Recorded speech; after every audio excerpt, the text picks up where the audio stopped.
El mandato masculino. El llamado de Dios para los hombres. Por Richard Phillips.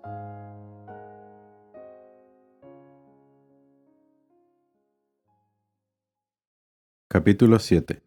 El matrimonio maldito y redimido.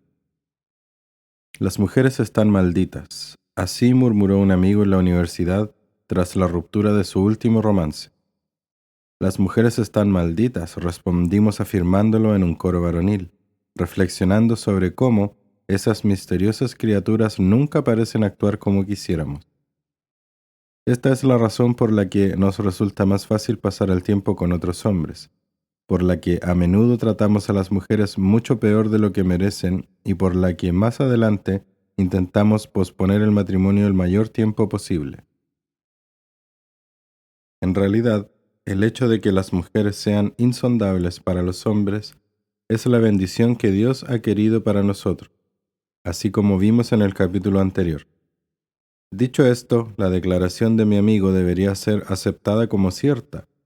Las mujeres están malditas, pero también lo están los hombres, y es la maldición que cayó sobre los hombres y las mujeres por causa del pecado, lo que hace que el matrimonio no solo sea desafiante, sino dolorosamente imposible para tanta gente. La maldición del pecado sobre el matrimonio es la mejor explicación sobre la altísima tasa de divorcios en el mundo hoy en día. Incluso entre los cristianos, la maldición de Dios sobre hombres y mujeres, y por lo tanto sobre el matrimonio, se refleja en tanta amargura, dolor y pecado, proviniendo todo esto de la institución que Dios dio para nuestra bendición. La manzana de Adán. Todo cristiano necesita estar bien familiarizado con Génesis 3, el relato de la caída del hombre en el pecado, porque fue en respuesta a esta caída que Jesucristo vino al mundo para sufrir y morir por nuestra salvación. La historia comienza en Génesis 2, donde aprendemos que Dios ordenó a nuestros primeros padres que no comieran del árbol del conocimiento del bien y del mal, para que no murieran. Génesis 2, del 16 al 17. Pero luego la serpiente engañó a la mujer para que deseara ese fruto y comiera de él. Génesis 3, del 1 al 6. Génesis nos dice, cuando la mujer vio que el árbol era bueno para comer y que era agradable a los ojos, y que el árbol era deseable para alcanzar sabiduría, tomó de su fruto y comió, y dio también a su marido que estaba con ella, y él comió. Génesis 3:6. Fue de la mano de su esposa que Adán tomó esa manzana, a la que ya le faltaba un mordisco.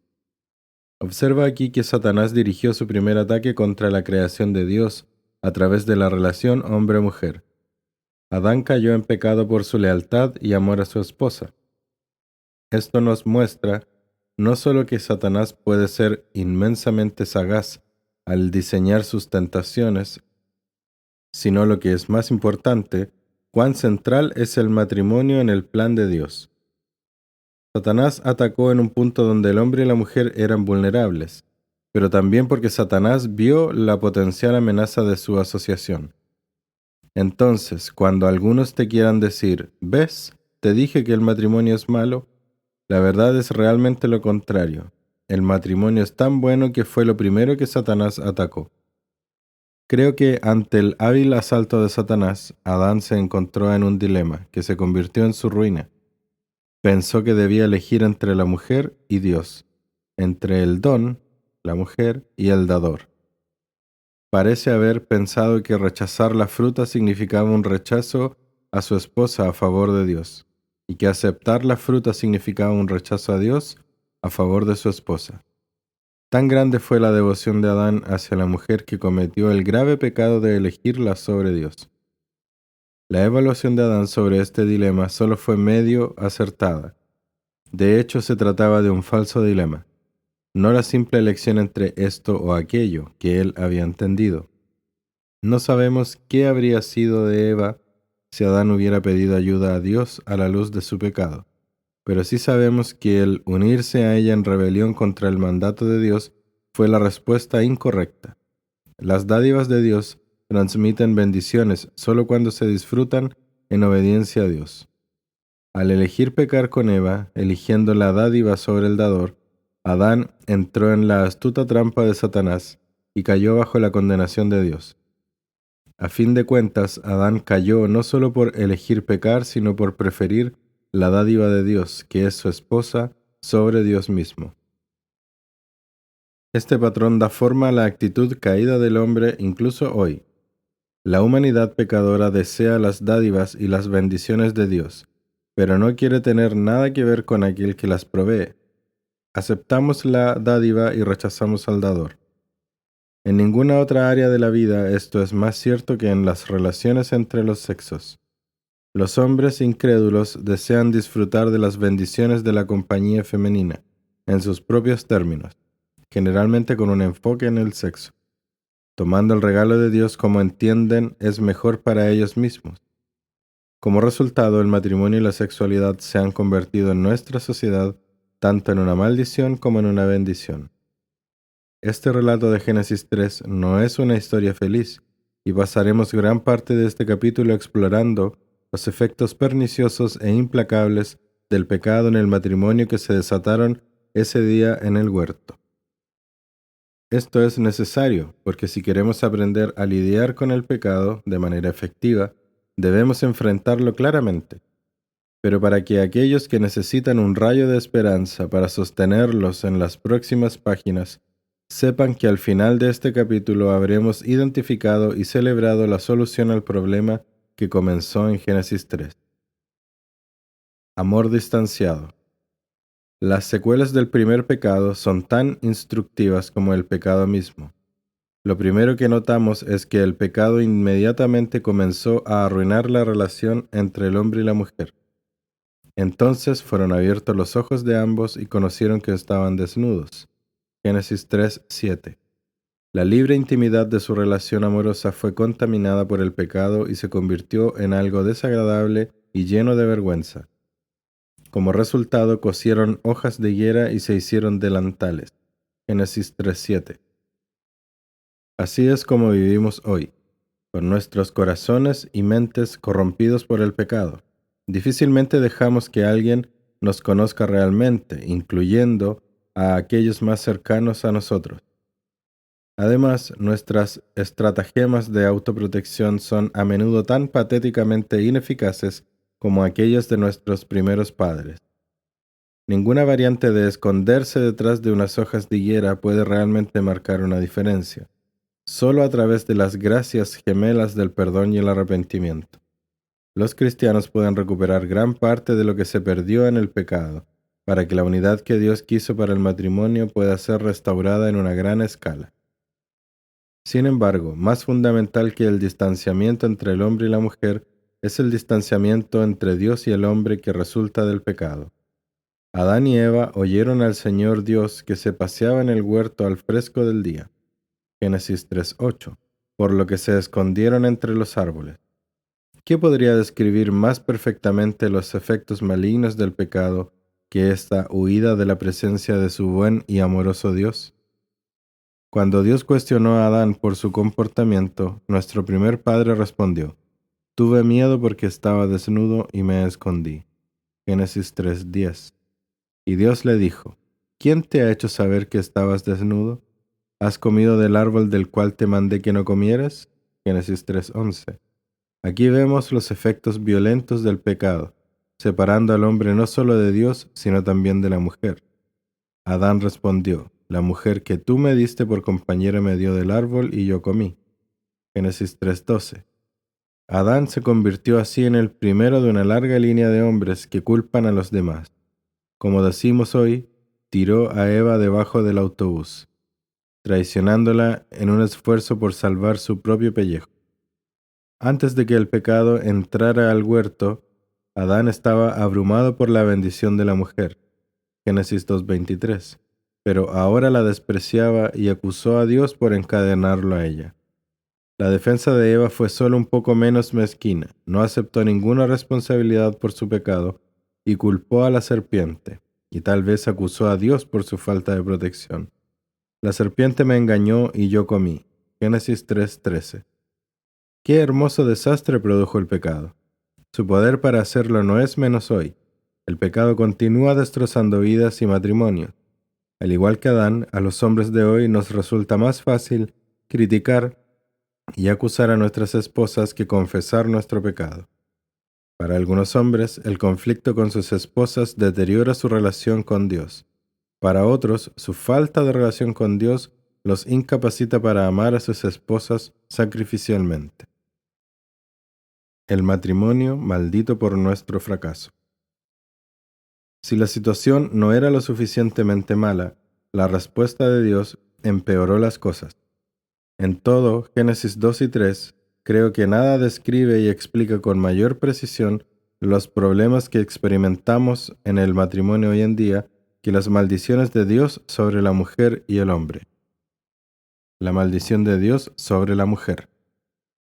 Quizá porque su pecado fue primero, Dios inicia dirigiéndose a nuestra primera madre. En gran manera multiplicaré tu dolor en el parto, con dolor darás a luz a los hijos, y con todo tu deseo será para tu marido, y él tendrá dominio sobre ti. Génesis 3:16. Si consideramos cómo el pecado afecta a las mujeres en el matrimonio hoy, en esa maldición, en dos partes, habremos clavado la flecha en el centro del blanco. Dolor. Con esta maldición, el acto del parto, en muchos sentidos, el pináculo de la experiencia femenina, se vuelve desesperadamente doloroso y terriblemente peligroso. De no haber sido por esta maldición, el dolor no sería parte de la maternidad y el parto. Parece claro que el ciclo mensual de una mujer, estrechamente ligado al proceso de la concepción, también estaría libre de dolor y de los cambios de humor inducidos por las hormonas que pueden causar estragos en las mujeres, y a veces por extensión en sus hombres. Conflicto. Aún más directamente dirigido a la relación matrimonial, es la segunda parte de la maldición de Dios sobre la mujer. Tu deseo será para tu marido y él tendrá dominio sobre ti. Aquí está la causa de mucho de la lucha entre los sexos. Nota que Dios maldice a la mujer con un deseo nocivo para el hombre.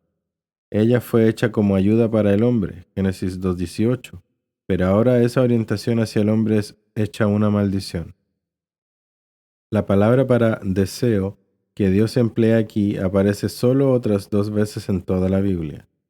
Lo leemos en el Cantar de los Cantares para describir el deseo sexual de un hombre. Yo soy de mi amado y su deseo tiende hacia mí. Cantar 7:10. La maldición de Dios aplica esta palabra a las mujeres, con el efecto de que tienen una obsesión nociva con los hombres y sus relaciones con ellos. La otra ocurrencia aparece en Génesis, donde Dios advirtió a Caín sobre el poder del pecado. El pecado yace a la puerta y te codicia. Génesis 4:7. Aquí la idea es dominio o control. Al unir estos dos usos de la palabra, vemos que Dios ha puesto una maldición sobre la mujer de manera que está atrapada por un deseo nocivo de poseer y controlar a su hombre. Esta, por supuesto, es la experiencia real de innumerables parejas. Los hombres a menudo sienten que sus esposas son demasiado controladoras y exigentes en sus expectativas sobre la relación.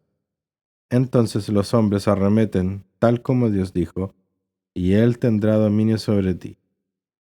Recuerda, esto no es solo un problema que algunas mujeres tienen. Más bien es la maldición de Dios sobre las mujeres en general y sobre el matrimonio. Si lo dudas, te invito a que revises la sección para mujeres de cualquier exhibidor de revistas o en la caja de cualquier supermercado. ¿Cuál es el común denominador de casi todos los artículos en casi todas las revistas de mujeres?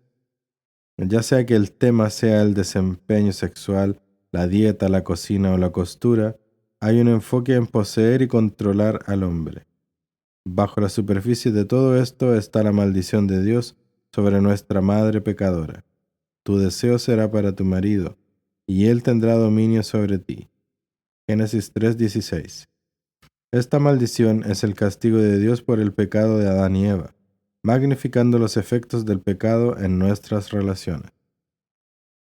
La maldición de Dios sobre el hombre. Para evitar cualquier risita autocomplaciente por el pecado de la mujer, recordemos que inmediatamente después de la maldición sobre la mujer, vino la maldición igualmente severa sobre el hombre. Entonces dijo a Adán: por cuanto has escuchado la voz de tu mujer y has comido del árbol del cual te ordené, diciendo: no comerás de él, maldita será la tierra por tu causa. Con trabajo comerás de ella todos los días de tu vida. Espinos y abrojos te producirá, y comerás de las plantas del campo. Con el sudor de tu rostro comerás el pan hasta que vuelvas a la tierra, porque de ella fuiste tomado, pues polvo eres, y al polvo volverás. Génesis 3, 17 al 19. Debido a que Adán era la cabeza del primer hogar, su pecado tuvo un efecto más amplio que el de su esposa, trayendo la maldición de Dios a la misma tierra que se suponía que Adán debía cultivar y cuidar. Esto debe recordarnos que la principal amenaza para la seguridad de nuestros seres queridos es siempre nuestro propio pecado. El ámbito en el que Adán debía llevar la imagen de Dios a través del trabajo fue maldito, de manera que la tierra solo produciría alimento con el máximo esfuerzo. Sin embargo, las espinas y cardos crecerían solos en gran abundancia.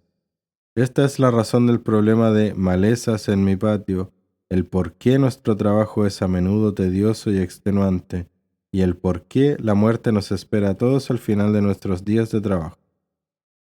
Observa cómo el pecado ha tenido el efecto de maldecir lo que Dios había hecho en la creación. Esto es lo que hace el pecado. No hace que las cosas sean diferentes, las hace dolorosas. Dios hizo al hombre para que estuviera orientado hacia el huerto. Con su esposa amorosamente a su lado, él debía hacer las cosas abundantes y fructíferas mientras cultivaba la tierra y la cuidaba. Ahora, la orientación externa del hombre es tan exigente que prácticamente no le mostrará ninguna atención a la mujer. Esta es la dinámica en prácticamente todos los matrimonios. La mujer se siente descuidada porque el trabajo consume al hombre, y si no es su trabajo, entonces son sus pasatiempos, autos, música, deportes y todo lo demás. ¿No es esto lo que encontramos en todas las revistas dirigidas a los hombres? Las revistas para hombres tienen que ver con cosas fuera de nuestras relaciones: trabajo, deportes, política, dinero, etc. ¿Mujeres también dirás? Sí, pero no mujeres con las que tengan relaciones reales, más bien el hombre pecador tiene deseo por las mujeres simplemente como juguetes y posesiones. La maldición de Dios sobre el hombre lo aparta nocivamente de la mujer, así como la maldición de Dios sobre la mujer la atrae de manera nociva hacia el hombre. Esta es la razón por la cual las sesiones de consejería matrimonial son en su mayoría una variación de este tema. Esposa: no me prestas atención. Esposo: eres demasiado exigente y fastidias demasiado. Dios maldijo la relación matrimonial con un venenoso deseo de control por parte de la mujer y un enfoque absorto en sí mismo fuera de la relación por parte del hombre. El propósito de la maldición. En este punto debes estar preguntándote: ¿por qué Dios haría esto? ¿No habría sido mejor matar a Adán y a su esposa que someterlos a esta tortura? Pero Dios desde el principio tenía planes para nuestra redención, de manera que aún sus maldiciones fueron diseñadas teniendo en cuenta la redención. ¿Recuerdas cómo Adán aceptó la manzana de su esposa, eligiendo el don sobre el dador al comer la fruta de su mano? A través de sus maldiciones, Dios rechazó lo que Adán estaba tratando de establecer: gozo en el matrimonio sin sumisión a la autoridad de Dios. Sus maldiciones decían en efecto: no puedes disfrutar el matrimonio sin volver tu corazón a mí.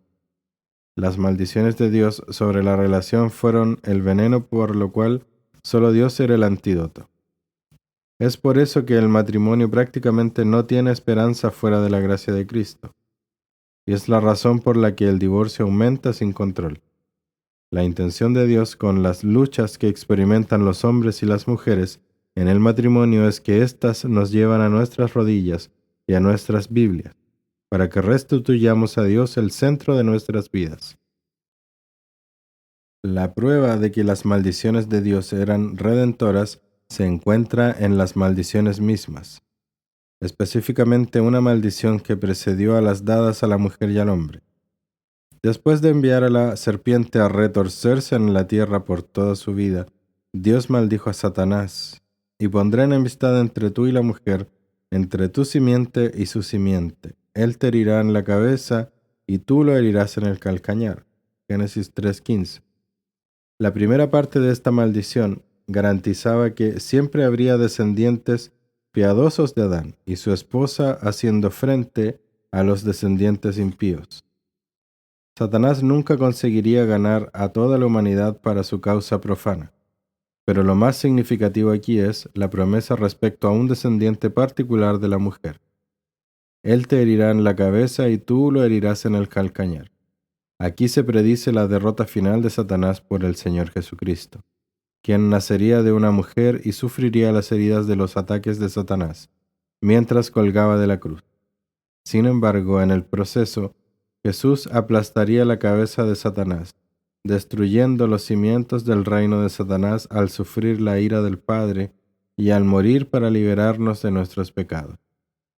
También podemos ver la gracia redentora de Dios para el hombre y la mujer en la acción que llevó a cabo justo después de pronunciar sus maldiciones. Y el Señor Dios hizo vestiduras de piel para Adán y a su mujer y los vistió. Génesis 3:21. Dios había dicho que si Adán pecaba, habría muerte en el huerto. Génesis 2:17. Y ahora la hubo, pero fue un sustituto que pagó la pena por el pecado de Adán, pues él y su mujer se vistieron con pieles de animales, sin defecto e inocente. Aquí se presagiaba la obra expiatoria de Jesús, el Cordero que un día moriría por nuestros pecados. Juan 1:29. Aquí también vemos la imputación de la justicia de Cristo. Dios nos viste con la inocencia de Cristo, para que el hombre y la mujer, por la fe en la promesa de un Salvador, puedan estar delante de Dios y recibir su bendición. De hecho, fue solo después de esto que Adán decidió cómo llamar a su esposa, y creo que es probable que el nombre que le dio tuviera la intención de expresar su fe compartida en la promesa de Dios de un Mesías que vendría a través de su vientre. Y el hombre le puso por nombre Eva a su mujer, porque ella era la madre de todos los vivientes. Génesis 3:20. Nuestra esperanza de renovación. Mientras nos preparamos al final de este capítulo y a lo largo del próximo para considerar la enseñanza del Nuevo Testamento relacionada al matrimonio, revisemos lo que hemos aprendido de Génesis 2 y 3 sobre el pecado y la redención. Hay un patrón en los efectos del pecado. El pecado tiende a alejarnos unos de otros, así como nos separa de Dios. El pecado trae culpa y con la culpa viene la incapacidad de confiar en los demás o de permitirles acercarse. La maldición de Dios sobre la mujer hace que las mujeres tengan un deseo nocivo de poseer e incluso controlar a los hombres, cuyo resultado inevitable es el conflicto matrimonial. Los hombres, llamados a cultivar y cuidar el huerto, encuentran su trabajo y sus pasatiempos tan absorbentes que tienen poca atención para dar a sus esposas. La intención de Dios es que toda esta lucha entre y dentro de nosotros nos lleve de vuelta a Él, mientras buscamos a Jesús en busca de perdón y justicia. A medida que quitamos las hojas de higuera de nuestra autojusticia y dejamos de culpar a los demás y en su lugar confesamos nuestro pecado y nos vestimos con la justicia de Cristo, Dios nos sanará tanto a nosotros como a nuestra relación humana más cercana e importante, nuestra relación matrimonial con una mujer. Entonces, si el comienzo de la historia es realmente trágico y destructivo, el final es verdaderamente alegre y redentor. Creo que el apóstol Pablo no pudo haber resumido mejor nuestra esperanza de renovación y restauración como cristianos. Escribió en Colosenses las bendiciones que Dios nos ha otorgado en Jesucristo, refiriéndose a nosotros como escogidos de Dios, santos y amados, y perdonados de nuestros pecados por el Señor. Colosenses 3 del 2 al 13. Estos son los recursos de gracia que Dios nos ha dado. Nos eligió en Cristo para salvación, nos apartó para salvación y vida nueva, y puso su amor paternal sobre nosotros como hijos amados. A la luz de la bendición restaurada de Dios para nosotros en Jesucristo, Pablo nos ve finalmente capaces de restaurar nuestra relación con otros cristianos, especialmente presentando la respuesta de gracia que ahora podemos entender a nuestras esposas, como escogidos de Dios, santos llamados, revestidos de tierna compasión, bondad, humildad, mansedumbre y paciencia. Colosenses 3:12. Estas son las mismas cosas que el pecado trata de evitar que yo dé. ¿Recuerdas cómo el pecado hizo que Adán condenara a su esposa para cubrir su propio pecado? Pero ahora, perdonado y santificado por Dios en Cristo, un hombre cristiano puede tener compasión, bondad, humildad, mansedumbre y paciencia hacia su esposa, y viceversa. ¿Qué diferencia hace esto? Pablo continúa, soportándoos unos a otros y perdonándoos unos a otros. Colosenses 3:13. Consciente de haber sido tan maravillosamente perdonado por la sangre de Cristo, ahora tengo la capacidad de perdonar a otros que pecaron o que me decepcionaron, así como mi esposa ahora tiene gracia para perdonarme. Y sobre todas estas cosas, vestidos de amor, que es el vínculo de la unidad, y que la paz de Cristo reine en vuestros corazones, a la cual en verdad fuisteis llamados en un solo cuerpo, y sed agradecidos. Que la palabra de Cristo habite en abundancia en vosotros con toda sabiduría. Colosenses 3:14-16. ¿Ves cómo se redime la maldición del pecado en Cristo? Estos versículos no están destinados simplemente a dar calidez sentimental a las servilletas de boda y a los adornos de pared.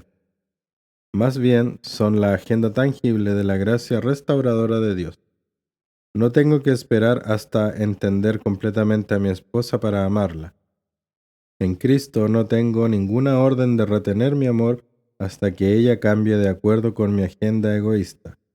Soy libre en Cristo para amar a mi esposa por medio de los recursos de la gracia redentora de Dios para mí. Como Dios me ha perdonado, puedo perdonarla sinceramente. Como Dios me ha dado, gozosamente puedo dar. Con la compasión de Dios por mí, tengo compasión para dar. Con la gracia de Dios puedo mostrar gracia.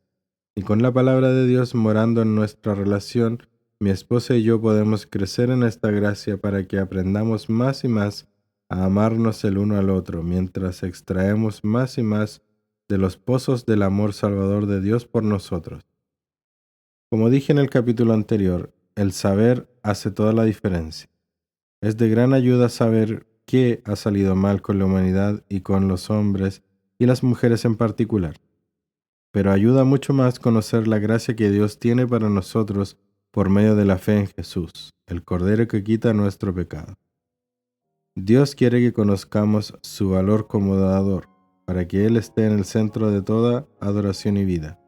Cuando volvemos a Él por la fe en Cristo y colocamos en el centro de nuestras vidas y matrimonios, Dios tiene abundante gracia para que podamos dar a los demás como Dios nos lo ha dado a nosotros.